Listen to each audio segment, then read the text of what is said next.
Hello, everyone. We're live for our final Asking for a Friend of 2021. Thanks to Lindsay and Tara, who have joined us again together as a team. You're a team now. You know that. Thank you very much for joining us. So Asking for a Friend is an initiative by Never Not Creative, Young Bloods Mentally Healthy. Exists because sometimes there's questions that we have that don't always kind of fall in the right place. So we might want to kind of check them out with a few safe and friendly people first, or anonymously, and that's what we're here for. So we bring together industry leaders and mental health professionals to give non-judgmental responses in a safe, anonymous environment. So before I introduce our guests in a little bit more detail, a little bit of housekeeping. You can ask questions in the right-hand side of your window. So you'll see that there's a chat for kind of sharing links or nodding along in approval.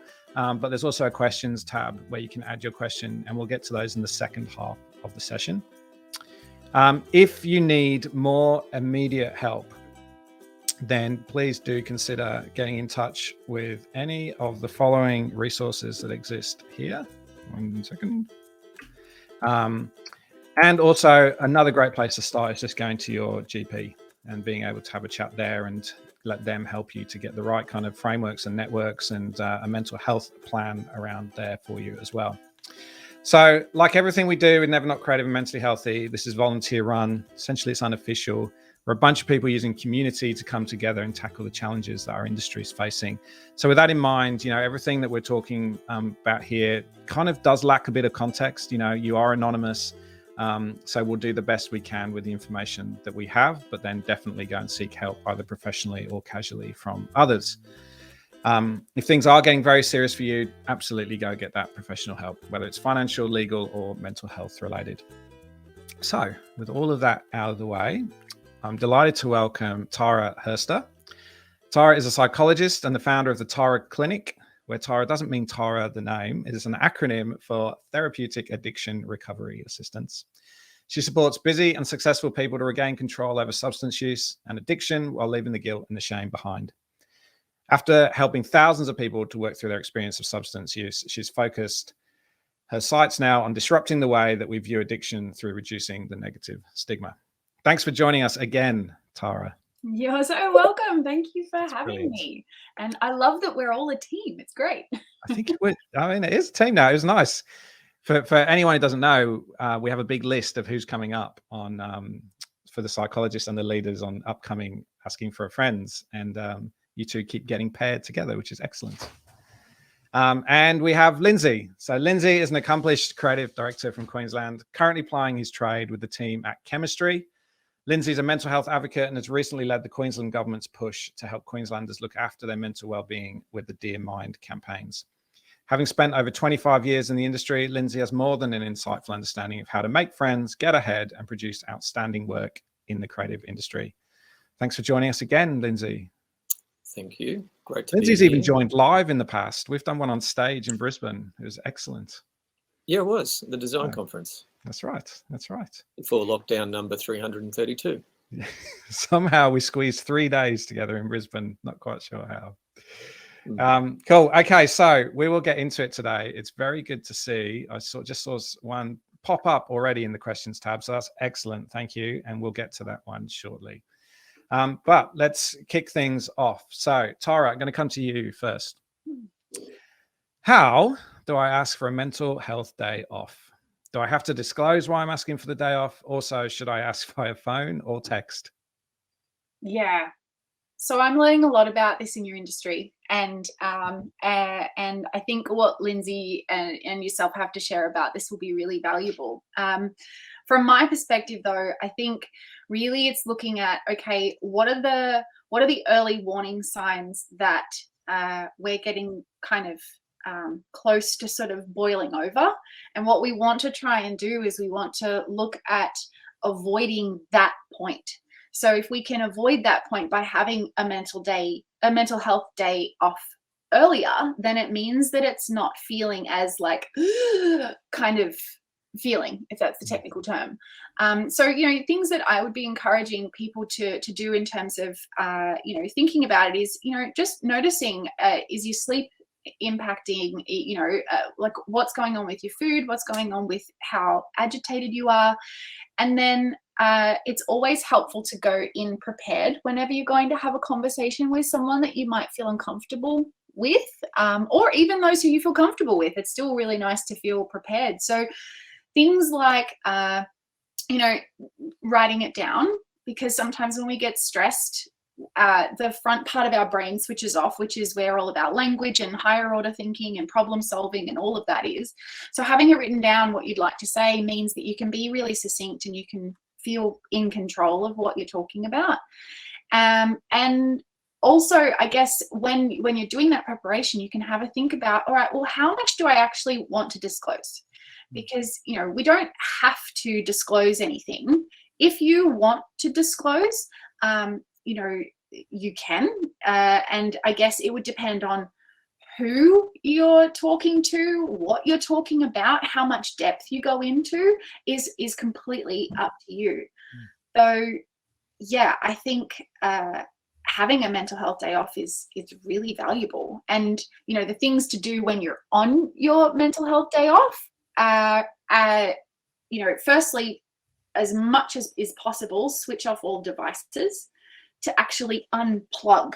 Because if your email is always flinging at you, or something else is pinging at you, it doesn't allow you to get that space. Doing some kind of exercise, if it's gentle or intensive, it doesn't matter, but just some sort of exercise. And then do something that you enjoy, something that's fun, something that's interesting, something that's nourishing for your soul. So that would be my thoughts on that one. That's really good. I really like also, like it can seem, I think, that people's view of a mental health day off could be that it's like, I'm absolutely at breaking point, I have to take a mental health day off. Whereas actually what you're saying there is like, no, like plan for it, take it when you know you can still get the most from it, and don't use it as an emergency recovery day. No, because that's basically what a sick day is. Yes. Sick days when you're broken, So yeah, we're not talking about a sick day. We're talking about a mental health day. It's about health. It's about well-being, preparation, and doing things before you need to do them are always the best, because just like you said, you can get the most out of it then, rather than being flat on your back. Yeah, great. Lindsay? What you just said there, Tara, was exactly what I was going to say as well. Is I'm lucky enough to work in a place that over the last 12 months has actually introduced 2 official just mental wellbeing days off. Obviously, you just can't spring it on people. You still got to put in for it, but it's not expected to be 6 months out. That'd be kind of silly. So that was a really great point in time where it was then distinguished that it wasn't a sick day. Because I think not only from just using up your sick days for when you do actually get sick, it destigmatizes the entire thing of mental well-being, mental health. It's not a sickness. It's a state of mind because of a reason of pressure or an ongoing, system that might push it into that. So that was really great. Number one. Number two is I don't think you need to, if you're feeling that you're at that point that it's probably going to be the best thing to take that day off, you don't need to disclose it unless there's a trusted point, whether it's in HR or whether it's your immediate boss or someone senior that you can say, look, I'm going to use this day. I need to take it off or I'm just going to hit a wall. I've always found those times in the past, and anyone that works in this industry would recognize it, is that it's usually after a big production, usually after a big pitch, somewhere where you've just gone at 110, 120% the entire time. If you can see that pattern has been formed, then preempt it. Just forgive yourself before the thing even happens and go, you know what? I'm going to start planting the seed in my own mind and in their minds that straight after that pitch, I'm either having the day off or ask them the week afterwards, look, I'm going to take the Monday, FYI. Right. So there's no surprises. And I think that knowledge in itself that you're able to do that, or you've already planned it, immediately helps you through that huge valley and mountains that you're about to cross, rather than here we go again. And as soon as I finish that pitch, we're back into another one. Yeah. So go into it without guilt. And I've said this in the last, I think at the in the live one, that if you see a pattern though of management not accepting that that's happening, just start secretly looking around at somewhere else that does accept it. Yeah. Don't feel that you have to slot in with their view on the entire situation. I really like as well, there's like a subtle difference there that you sort of mentioned, where the question said, how do I ask for a mental health day off? And you said, I'm taking a mental health day off, right? And that's, you know, that's another thing here, which is like, this is you taking control over being able to do your best work. And I think that attitude towards it is really important. Yeah. Absolutely. All right. So Lindsay, we're going to stick with you for the next question. We've had 2 years pretty much of bad news and tough times. I have a team that's limping to the end of the year. How do I get them up for 2022? Start planning next year's mental well-being days. Yeah. No, I'm only joking. That could be part of it. It's such that it's human nature. Anyone that's a leader in a team and has seen how their team reacts during certain situations, how they handle pressure versus ones that have got maybe a shorter fuse, etc., can kind of see the weak. I'm riffing a little bit here, so forgive me. You can kind of preempt how they will finish the year out, refresh, and come into next year. I've seen people finish the year and go, damn it, I have to come back and do this all again. Or people that go, you know what, it's done and dusted. Next year is a new year. I'm coming back and all refreshed, etc. What I try to do coming into the end of the year is just have a coffee individually with each one of my team members in the creative department specifically, and just talk about the year, their view, my view, you know, wins, losses, etc., etc. Personal things, you know, how they're feeling coming into the end of the year.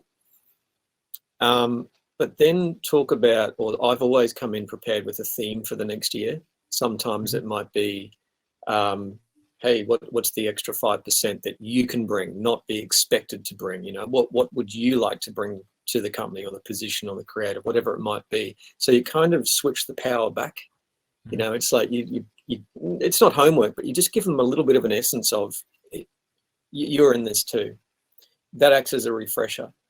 It's really difficult to just say, look, it's over, forget about it, move on, and we're coming back to do it all again, because that is never, ever going to work. It's never going to work, because usually what that happens is that you've probably got about 5 resignation letters on your desk by the end of January. So I don't think unfortunately, there is a direct and proper answer for this. I really do think that the last 2 years have rejigged that entire thinking. I just don't think there's so much unexpected, unfortunately, that I think the only thing that you can do is go, I think we're getting used to this. We're kind of preparing ourselves that nothing's really a surprise anymore. We just kick into move forward, do what we do, not do what we used to do, but how can we do it better? And so that's going to be an ongoing conversation. And if anyone's watched Ted Lasso, his quote of just be a goldfish, I think I'm going to use that at the end of this year. Yeah. That's a really good point. So I've been at the Agency Leaders Symposium this week, and I played a Ted Lasso video to say, this is the management that we're all crying out for, right? The one that can show a bit of vulnerability, the one that, you know, we've moved away from, or we're hopefully trying to move away from, you know, the hairdryer approach of management, which is shouting at people, being really overly assertive, being overly like masculine traits, and go like, hey, how can I help you all? And you mentioned like earlier, like being able to go like, what is it that you want to do this year and get out of it? Because I think that's what people want. The last 18 months have been so reactive. and so like, oh, we just got to respond to the next thing. Whereas now, yes, maybe there's this chance to go like, hey, how do you want to work, and how can we make that happen this year? I think it's really a great opportunity. Yeah. And sorry, just one last point as well, I think is really critical, is to make sure that people understand that they are not alone and were never alone during the year. Yeah. So that everyone's handled it in their own different ways, but that's not saying that the person next to you, because they seem like they've done great work and been successful, they haven't suffered their own as well. So I think creating a great equality that everyone's standing shoulder to shoulder is vital as well, going into a new year, that everyone wants to turn the new chapter. Yeah, great. Tara, what would you like to add? Yeah, well, I pardon me, I absolutely agree with the last point that Lindsay made, so much so. It really is important that people understand that what you see, kind of like, think about Instagram, right? Any Instagram account that you look at is the curated version of someone's life. It's the same as what we sometimes bring to work. It's the curated, observable part of us. And, we're wearing a mask or whatever it may be. And I don't mean like a mask. Literally. Yeah. I just realized actually I can't use that anymore.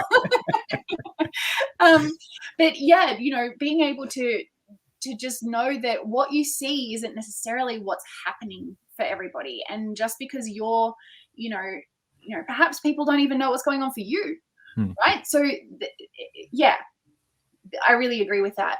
One of the things that was coming up for me as I was listening to you both sort of answer this question at the beginning was, there's this really awesome online learning platform called Business Made Simple University. And it is one of my favorite things of all time. And it helps to, there's all these online courses, learning how to communicate, learning how to manage, learning how to, basically do everything within a business. And it doesn't have to be your business. It can be, if you're managing a team, it helps to teach you how to create messaging that actually,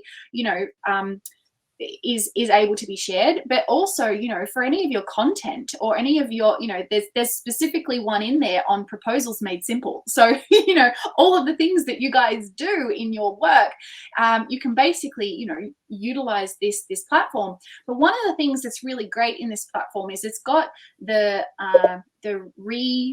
replayed versions of their live things, and there's one in there specifically that talks about the 4 meetings that you need in any organization. And annoyingly, I don't have all of the names of them in front of me, but basically one of the ones that I felt was really helpful for this specific question was to implement a weekly 15 minutes personal stand-up meeting with each individual person in your team. And in that weekly meeting, in Business Made Simple, they give you a structured format of what to kind of do in that meeting. And you look at, all right, what are the things that the individual wants to achieve out of their week or their year? So, what do they want to grow on? What do they want to do? What are the specific tasks that are directly linked to the company in terms of what the company's overall goals are? What tasks is this individual focusing on to help meet that? And then also, what are the blocks that this individual has to being able to actually provide this outcome? And sometimes those blocks might be, oh, I'm waiting for Mary to reply this email. So then you as the supervisor know, oh, okay, so I need to follow up Mary, because, if I'm thinking, oh, well, Bob's just not giving me this thing, but now I know actually Bob's waiting on this thing, it just gives you more knowledge and understanding of what to do next, really. I think it also helps helps everyone make better rational decisions. Like if you've got the reasons why, rather than, it's very easy, I think, sometimes in our industry to assume that somebody not delivering something is them not pulling their weight. And that's often, well, it's very rarely ever the case. But yeah, having that kind of could certainly help with that. Excellent. Tara, I'm going to stick with you. Both my partner and I are in this industry. We've both supported each other at times, but I have a more understanding workplace than his. He needs help from work, but doesn't think that his boss will support him as there's just too much on at the moment. How can he approach this? The first thing that comes up to me is, what is it that's making your partner feel like the boss won't support him? Like, has there actually been a conversation? Because sometimes we can make assumptions about other people, or we can make decisions on their behalf because we haven't actually asked them. And the reality is it's only through us communicating that we're going to have the real answer. So, my first thought would be to explore actually having a conversation with the boss about, what kind of capacity is there for support, and what would support practically look like. What do you actually need? Is it time off? Is it an assistant? Is it whatever it may be, right? Then in the event that that's already been done, and basically they got shut up and keep going with your work type comment, then the next thing that kind of came to my mind was the way that we support people who are experiencing domestic violence. And what we suggest to people is to, in a safe way and almost like a secretive way, you can engage in some subtle acts of defiance. And so what that means is it's not about, sabotaging the company, because that's not going to help anyone. It's about you going, all right, so if they expect me to, answer 25 emails every hour, well, I'm only going to look at, 20 of them. Or, I will set aside 15 minutes every hour to just focus on emails. Or, setting yourself some really helpful and healthy boundaries within yourself to be able to then manage the situation more effectively. Because outside of, potentially leaving the position, in some ways, I'm learning a little bit more about that there doesn't seem to be as much legality in this industry in terms of what's required from an employer, and what you can and can't do as an employer. So yeah, that's kind of my thoughts. I like that. Lindsay? Yeah, I just need to probably understand what is too much on at the moment mean more so. My wife is in the same industry. We actually used to work in the same agency. She's a designer. I'm art director. Well, she's art director as well, but two different personalities. I'm not outspoken, but I wouldn't fear just chatting and asking. She's kind of an introvert, so it worked the other way. And she used to do a lot of ruminating about what people might feel if she asks or doesn't deliver a certain level of job. So that's led me to the too much on at the moment. What is that? Is that a personal approach to how much work you think you need to deliver? Or is it that there's literally a blindness from everyone around you saying you must deliver all of this? I'm going to go with that it could be the former, that you're probably putting pressure on yourself to deliver. It's a real innate fear if you work in creative, particularly, that you just want to constantly prove yourself. If you want to sell work to the client and keep the client happy, you're constantly trying to do like originality, output. And what we fall into these days is quantity. It's like, it's no longer TV ad, radio ad, outdoor press ad. Times that by 30 because of all the different channels, all the different audiences, all the different segments, all the different goes on. We're expected to do that amount in the same amount of time that old campaigns used to be done in. So the approach to this would be, is that I've actually employed this year, don't tell anyone, is do less. By that I mean is quality over quantity. Find out what's expected. Is the client going to be happy with just 2 directions instead of 3 or 4? And if we show them some top line ideas and we just sell it better, we can make these better than what they would have ever seen before. They've just seen quantity. So for me, that's the first point I would be looking at as far as feeling like you've got to do too much, and talk to the boss about that if it's a good relationship.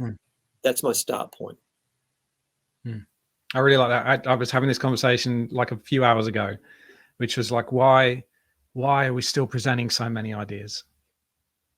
So many concepts, so many things that, you know, and because it's a concept and because it gets put down and because it gets presented, you overcraft it because it's still you.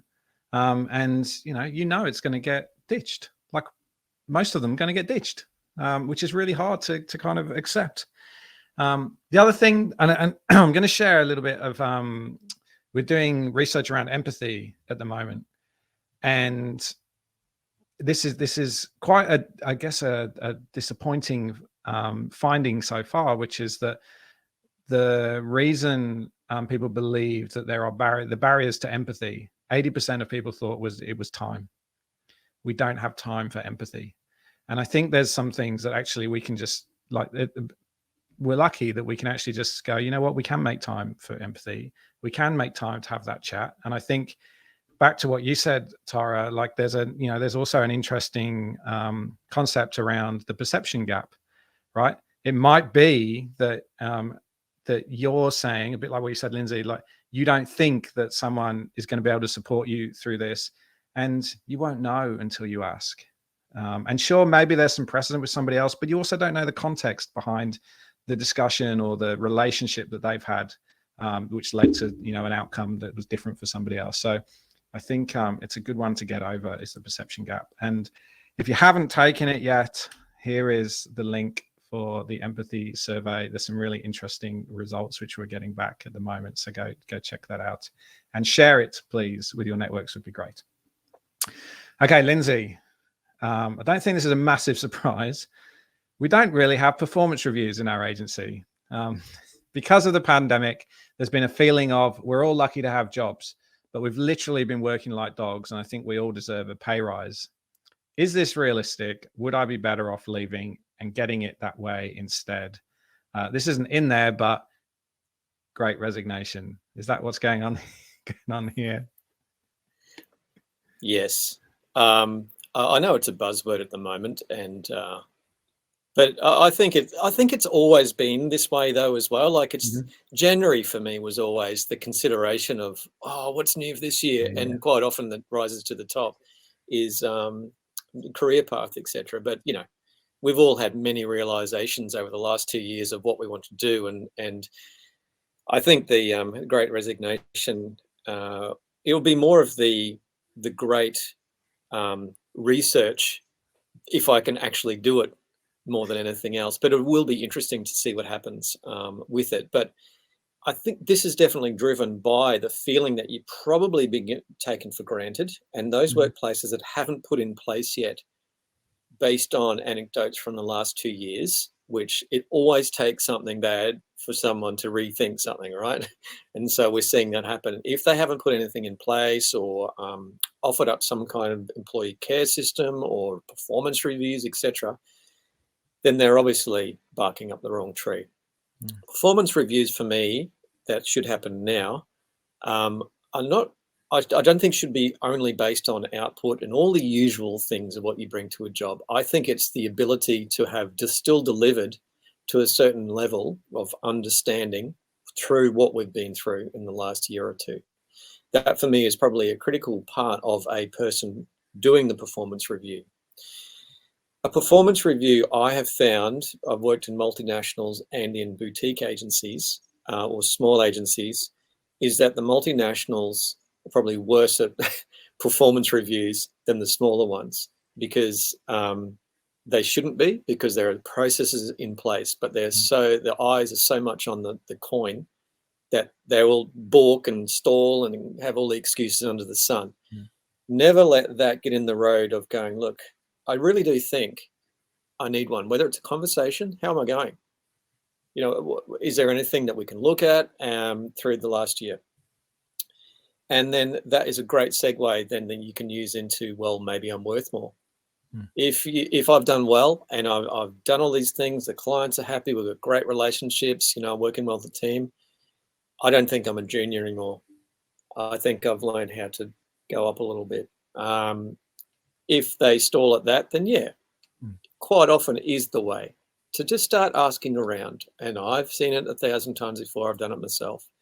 It's great leverage. If you still like the place you work at and go, you know what, maybe the only way to get them to see the reality is to have an offer. It's like shopping for a car. It really is. You got to commoditize the position almost for yourself and your own benefit. So it's reading the room as well. I know that a lot of companies have lost profit, etc., over the last couple of years. So if you've heard that in the grapevine of your company, it's probably not being delicate about it, but just saying, look, it's probably the time has come that the guys need a bit of a review. If you can't do what you normally do, what can we do? You know, is it gifted days off? Is it an extra bit into superannuation? Is it, you know, there's so many different ways that companies can start to remunerate these days. So don't be afraid of the performance review. It's always a sticky subject to broach with anyone, no matter how long you've been around. But if there's a time, any time to ask for a review, it's now, after what we've been through in the last 2 years. Most definitely.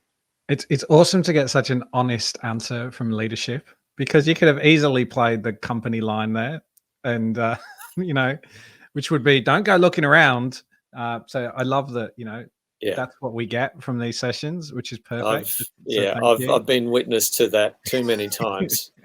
Another thing as well is at the moment, you know, I'm hearing that the holding companies, especially, their share prices are up anywhere between 8 to 10% to 50%. And so, you know, this is the opportunity to go, well, you know, we've all clearly put in work that's increased the value of the company. And I think that can start to come back to people, rather than them go in the same breath that, yes, you know, we know people are hurting. But, you know, I guess what, the company's done pretty well out of it. So yes, great advice. Tara, anything you'd like to add there? Yes. When I hear the words that there's been a feeling of we're lucky to have jobs, it suggests that this is a pressure that you've also been placing on yourself. That if you're feeling like you're lucky you've got a job, then, you know, we're kind of a bit of mindset here. We're coming from a space of lack, so that it's almost like, well, this is the only option that I've got. And for a lot of people during the pandemic, it has felt that way, 100%. So being able to explore, all right, is this my stuff that I'm bringing into this conversation, or is it actually what's happening? You know, if an organization doesn't have regular reviews, well, that's just the way that the organization does things. It doesn't mean, in my opinion anyway, that doesn't mean that organizations don't engage in pay rises, because I'm pretty sure that's illegal. So, you know, like the minimum wage does increase every year. So that's just part of it. But yeah, the question that came up for me was, are you bringing this, or is it actually the culture of the agency? And then the second thing is, you know, there's three things. So the second thing is it links in with the Business Made Simple stuff. So when I was talking a couple of questions ago about Business Made Simple having these specific meetings, that one of those meetings is the stand-up meetings. Well, every quarter you use those stand-up meetings to look at the overall performance review of the person. And that then makes everything just super structured, because one of the things that I have really noticed in a lot of larger organizations is that they have policies and procedures and all this kind of stuff, but it never actually happens because it doesn't make sense on the ground. Whereas if we can implement something that's a little bit more helpful, and, you know, in the video that you watch on the online platform, it actually talks about someone who is entering into a new organization that's wanting to bring this in, and then they're given advice on how to actually do that. So you could look at, you know, this could be one of the things that you bring to your organization next year. Let's actually have some performance reviews. But the third thing, which I think is the most important thing, and I learned this last year, was the notion of if you come prepared to a performance review, then not only are you going to stand out of the crowd, because for the majority of people, they come to a performance review expecting to be reviewed, Whereas you can actually come to a review with your evidence of like, hey, so I've done this and this and this, and that gave this people this much money and these people this much money, and then something else happened over here. I'm sorry about examples. I don't know your industry well enough to use real examples, but like you can kind of come and say, hey, this is how much I've actually brought your agency this year. Yeah, so right. What and just being really clear and say, these are the goals that I had at the beginning of the year. This is where I'm at with them now. This is what I want for next year. This is how I'm going to implement it. You're coming to your manager, and your manager's probably going to, oh, all right, yeah, I want to keep you because look at all of that. Yeah. It's actually also good for those conversations Lindsay was talking about earlier. Like those, if you are going to go looking elsewhere, those are your dry runs for the conversation that you're going to have back at work. Like if you've gone, hey, look how great I am, and then you come back and go, look how great I am, you've already got that down pat. So it's great advice. Okay, next question. This one's a little bit longer. So Tara, I'm going to come to you. I've been feeling a case of prolonged burnout, working on things I don't enjoy, and overall feeling confused in terms of the direction of my career. I can feel my confidence and motivation plummeting. I feel like I could really benefit from a work break, spending the time to explore personal projects, but I'm really scared about quitting and unsure of how that would look to hiring managers. Do you have any advice on whether breaks on the resume would affect hiring decisions, and any tips on making the break productive or worthwhile? It's a brilliant question. I love it. I love it so much. I just want to first flag, I'm not an employment expert, so I don't know. There's the answer, because I guess it would depend on whether or not a manager sees it as an issue. However, when you do, or I guess if you do choose to go back to work and go to another interview, then again, kind of circling back onto my previous comment, is come prepared.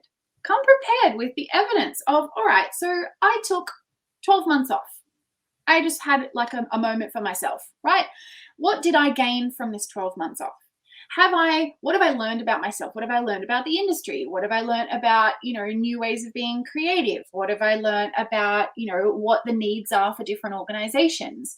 What have I learned about what I need from an organization? Because one of the things that I regularly tell young people and, adults alike is an interview is not just about you being interviewed.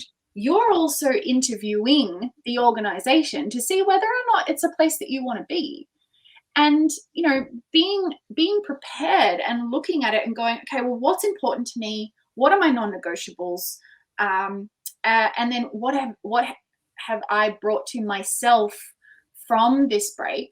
Then I think, as far as I'm concerned, if I was a manager and I had someone come to me saying, oh, I've been off for 12 months and I've got this, and this because of that, I'd think, oh, well, good on you for taking the time to actually explore it. So that would really be the first thing. The second thing, in terms of how to make it productive and worthwhile, well, again, it's about looking at what do you actually want to get out of this break. Because if you go into a holiday because you're going into a holiday and you're not really present, you end up looking at when we're leaving.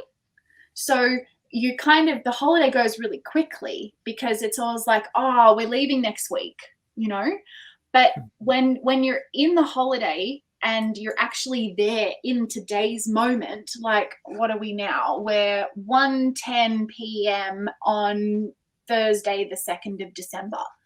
Right now, here I am with you guys, with the people who are listening, and this is where I'm at that moment. If you implement this kind of presentness, or presence to your holidays or your breaks or your time off, you're going to actually have the time to get something out of it. And then the last thing is NEIS is always an option. So NEIS stands for New Enterprise Incentive Scheme. it is a national incentive from the government that in some situations you can actually be paid to start your own business. They provide you with, mentoring and support, and you learn a certificate for a new small business, and it's a really beautiful way of starting your own thing. You can now, the legislation has changed, you can now do it as a part-time thing. Previously it used to be that you had to be working full-time in your own business to be qualified for NEIS. However, I think it's a really valuable option that if you feel like, I'm tired of all of the stuff that comes with being in a larger organization, and you feel like you have enough experience, enough drive, and also enough money behind you to be able to handle it. And my recommendation is at least have 6 months worth of living expenses and 6 months worth of business running expenses saved up in cash money before you make that decision, unless you can get paid by the government for doing the NEIS program, because if you fall under that category, that's awesome, they support you. But yeah, that would be my recommendation, is make sure you've got a little bit of a kitty so that when you're first starting and things are a bit slow, it doesn't become stressful. I love that presence advice. I took a day at the beginning of this week, and I did at one point find myself going, I've only got like 12 hours and 45 minutes left of my break. Oh God, it's so easy to forget. Yes, great advice. So just pay attention to now rather than when it's going to finish. Lindsay. When you said NEIS, I thought, yeah, South of France sounds really great. But then I realized that, I thought that's a sabbatical and a half. And to get paid to go would be amazing. Yeah. Look, it's a big one. And I think that everyone has their different ceilings. So,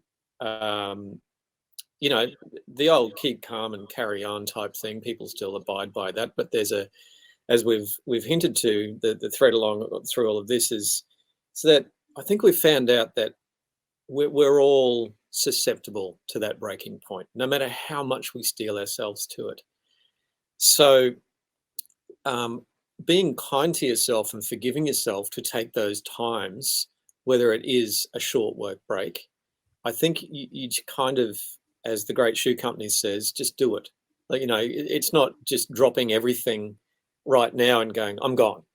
It's probably not best for anyone to do that, even though there's a rush of energy in the whole adrenaline of doing it. But I think it's that planning ahead again. I think, again, coming from the creative approach, personal projects is such a critical thing to just keep the mind flowing and fresh.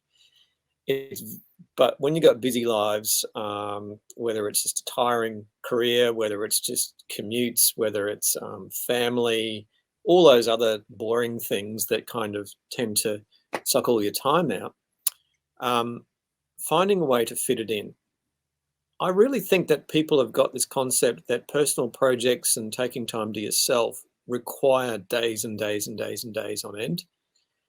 I've found recently I'm getting up quarter of an hour earlier in the morning and sitting outside and watching the birds leave the tree, or throwing the AirPods in and going on to free mindfulness minutes on Fitbit app for 5 minutes. That quarter of an hour waking up in the morning while everyone's still asleep, all of this is 5:45 for me, 5:45.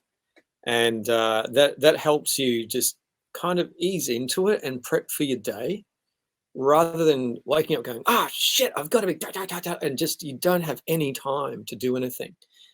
If you transfer that way of thinking across so many different factors of your life, whether it's work life, what can you do in a lunchtime? What can you do in traffic on the way to work? What can you do?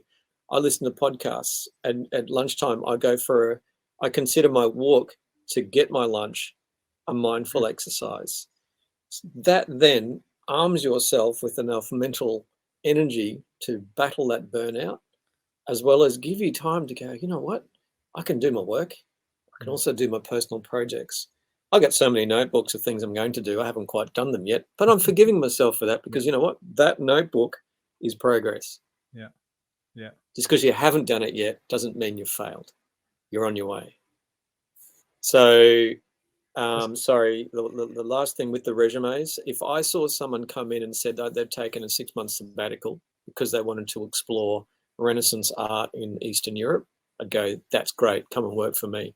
Because that means that that person is committed to going beyond themselves in a passion and feeding their creative beyond these 4 walls that we get trapped in. Brilliant. I think absolutely I'd be the same. Like if you've taken your break and you are in control of yourself, you know, like that's such a great thing to know that somebody's coming to you with that. Tara's put a book in that we should all go and read called...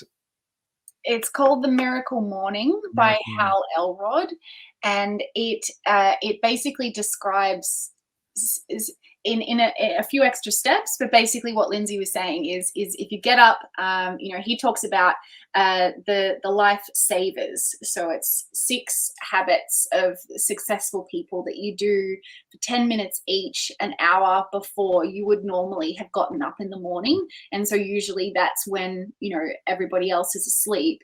And so the S stands for silence. So meditation, mindfulness, prayer.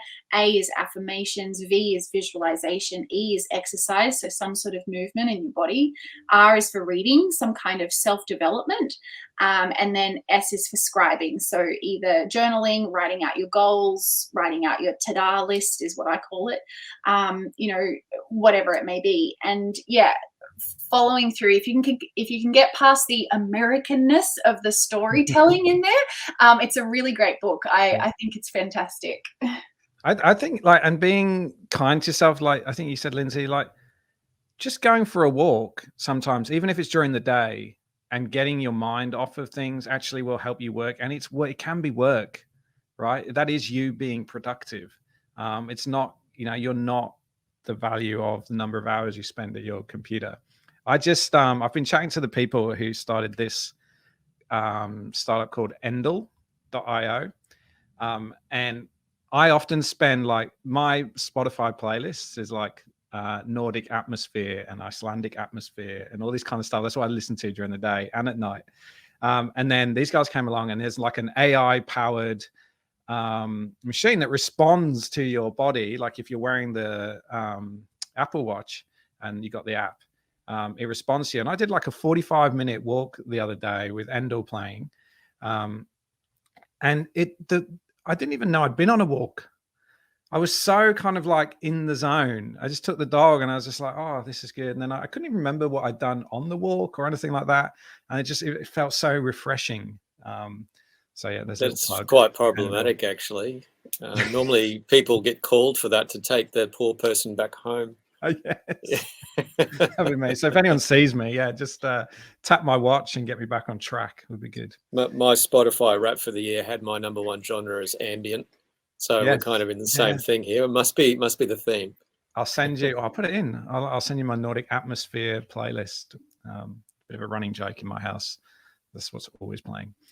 Okay, near the end. What I might do quickly is actually just to make sure we get to the question that got asked earlier. We're going to come to this one straight away. So.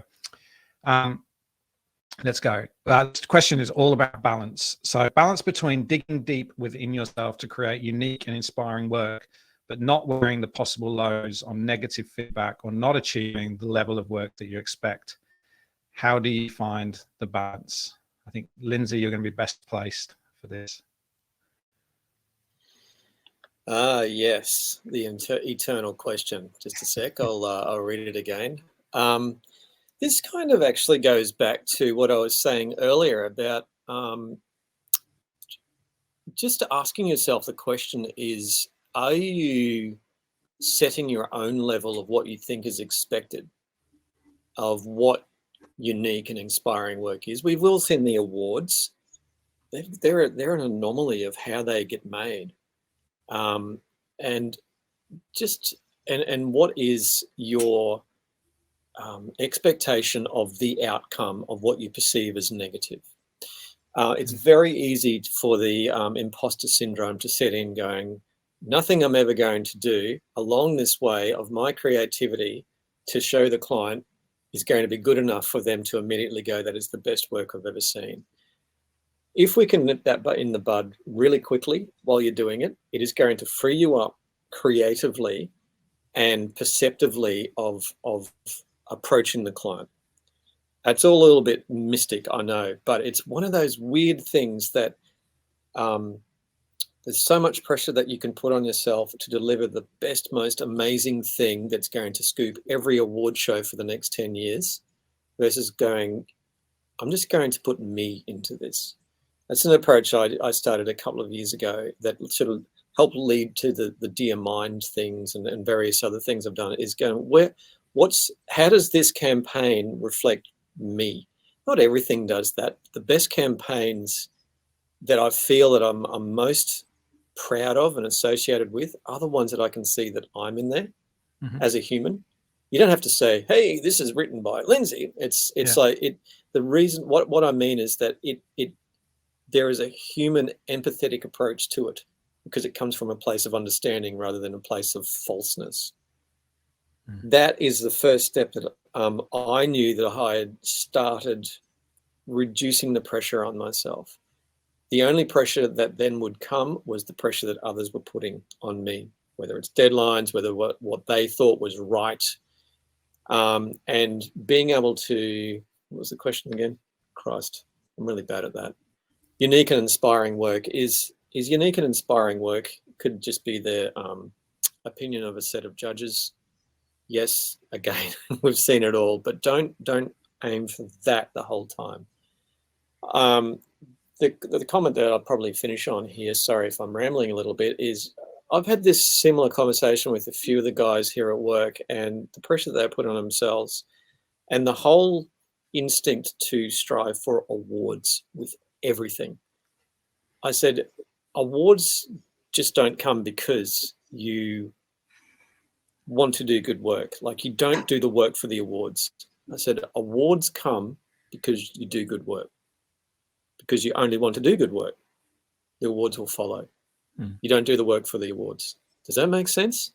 It does, yeah. It makes a lot of sense. I'm going to share something that somebody sent me this morning. I don't know if you can read this.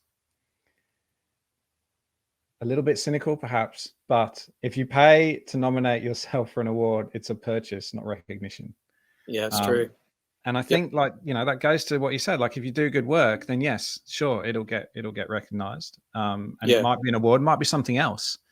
I've had this conversation quite recently with a creative who called up going, like, what am I supposed to do? I think my work isn't good enough, you know, and all of these expectations they had were assumed.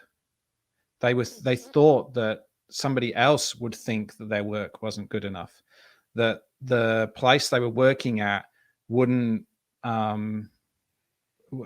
take this level of work. And the reality was none of this was true for them. And in fact, when they spoke to their boss, it's like they were like, you're doing a great job. And so we know from the research that the biggest stressor for creatives in the industry is the pressure of their own expectation. And I think the more that we can help people, like with the advice that you just gave around finding the truth around, you know, what is expected, and then being comfortable with what you expect of yourself, is such great advice. Absolutely. And the other thing, you know, it kind of links in, this question links in my opinion, really well with one of the other questions that was sent through, which was, what advice would you give to other creatives out to help rebound mentally when you might be feeling a little flat after putting so much work into a creative idea or concept that is not as successful as what you were hoping for? I feel like, you know, these two questions to me are very, very similar, because it might not even be that you're wanting to achieve an award, for instance. It might just be you want to win that pitch, or, you know, you want to be the one that gets chosen. And I think that being really clear that you're engaging in the process because you're enjoying it is going to allow you to enjoy whatever outcome happens anyway. Because if I'm doing it in order to get something, then the power is placed on someone else, whoever that is, whether it's, you know, the people who give awards, or if it's the client, or if it's the boss. You know, it's placing the power onto them for your enjoyment. What I would be encouraging people to do is shift your focus and look at it almost like a game or a puzzle, or you know, something that you enjoy. And if you're not enjoying the process, then what's the purpose of being in that industry or being in that role specifically? And that can be a way to start to explore, you know, right now in my world today, is this what I want to do with my life? And if the answer is yes, then you're going to love the process of just creating, because creativity is, you know, never not creative. Like literally, it's literally your whole vibe is to be creative. So my assumption of that process is it's a creative process. So just start to give yourself permission to re-fall in love with the creativity of something. That's so true. The conversation we actually ended up having was like, hey, you know, what's making you happy? You know, what do you love doing? And it's because, you know, I haven't asked myself that for a long, long time. Mm-hmm. And so, yeah, finding a way to be able to fall back in love with it is great. It's never all going to be roses. Like we all know that. No matter where you go, grass always greener, all that sort of stuff. No, we'll have a brief that comes in to do 15 DL flyers for a property place, and I mean, it is what it is. You don't love that? No? I'm not saying that, but in our category, we may not look at that as the best thing. You know, that's not our folio work. But if you stand back and say, this is someone's business, that I'm helping them keep that business, then that all of a sudden turns it into you were doing something right. Now, if you're selling cigarettes to kids, yeah, you're probably going to question where you're working, but no matter how medium that job feels, it's big in that client's eyes. The other thing that I always try and remind myself of, and this is quite late in the career, the realization that when we're ideating, concepting, going through a couple of internal rounds of talking about it, what's right, does it fit the brief, etc., that could be anywhere between 3 to 7 to 10 days worth of conversation. We're walking in to present 10 days worth of thinking wrapped up in 10 slides to a client in half an hour. How can we expect that client to go, get it all, love it, make it? That it's never going to happen. There's always going to be a comment because they're still processing it. It only happened to us this morning. Yeah. And I had to say, look, let them go away and sit on it because it will sink in. That's just all sort of, they're riffing at the moment, just getting it out of the system. So don't walk in going, they're going to hate it. It is what it is half the time. And if they come back and they're completely unreasonable about it, that's a different conversation. But you know that it wouldn't be in front of the client being presented if it wasn't good enough to reflect what the agency is about. Yeah, great. All right, there's one last question, and I think let's do it in 30 seconds each, if possible. So how can I support my colleague with their mental health when I don't feel like it's my place to intervene? Tara. There's two main things that I would encourage you to do. Firstly, model your own helpful management strategies. So really look at yourself and look at the way that you're engaging in your mental well-being and your overall well-being, and really become outward about how you're doing that. Because when we model behavior in a helpful way, that might facilitate that person to kind of ask you about it. Oh, what are you getting out of yoga? Or, oh, I've noticed you're so much calmer now. What are you doing? Right? It allows that question to be asked. And the second thing is start talking about your own experiences within, mental wellness and mental health, because that then allows it to become more of a normal conversation, which might facilitate the other person to start sharing. Just remember that there are always, always, always situations that aren't appropriate for people who aren't skilled or trained in this. So, if you're noticing that there's some real escalation of concern, then it could be that the two of you sit down and, have a phone call with suicide callback service, or, you know, for my clients, the alcohol and drug information service, which is epic, by the way. You know, or different phone lines. This is what you can do. Great. Lindsay? Very quickly, I totally agree with the just bringing it up in conversation. That's something that I've learned to be a bit more open with about, you know, I just come off a year of my first round of, I shouldn't say first round, sounds like it's going to be continuing, my first ever experience with antidepressants. And I made a commitment that after 12 months, that was it, because I learned how to kind of deal with myself when the roller coaster was flattened. That allowed me to then be a little bit more open with it. Not, hey, everybody, but if I saw that someone was maybe reflecting those similar things that I could recognize, then it's either find the person that is closest to them, because you may not be a direct friend, and go, hey, is everything all right with X? If they're a direct member of your team or you are a friend with them, it could be just to walk down to the coffee shop and go, oh man, it's so good to be off the meds. You know, it's almost turning it into an innocuous situation and conversation that it frees them up and invites them to either open up. Don't be offended if they don't, but at least you're starting to normalize it, that people can talk. That's what I would do in this situation. That's excellent. And I think there's also another thing that's just worth bearing in mind, is like when you're sharing your own experiences, to use I language, not you language, which is, you know, it's very easy at that point to go, oh, I do this, you should do this, you know, it's amazing. But obviously all different. But I think like such great advice to just go, you know, if you show that you're starting to do things and it seems to be making things better for you, it's a great thing. So Tara's just jumped a load of links in there on the right hand side. Thank you for that. That's excellent. I also had to play around this morning with the Movember Conversations site, which is actually just a script of how to have this conversation, and you choose different ways of answering to things and asking questions, and it's really, really good if you just want a kind of quick dip into it. And yes, it's talking to men, but I think it works for everyone. So yes, that's it. That's all we have time for. Thank you once again. Thank you for the perfect wrap up for 2021. It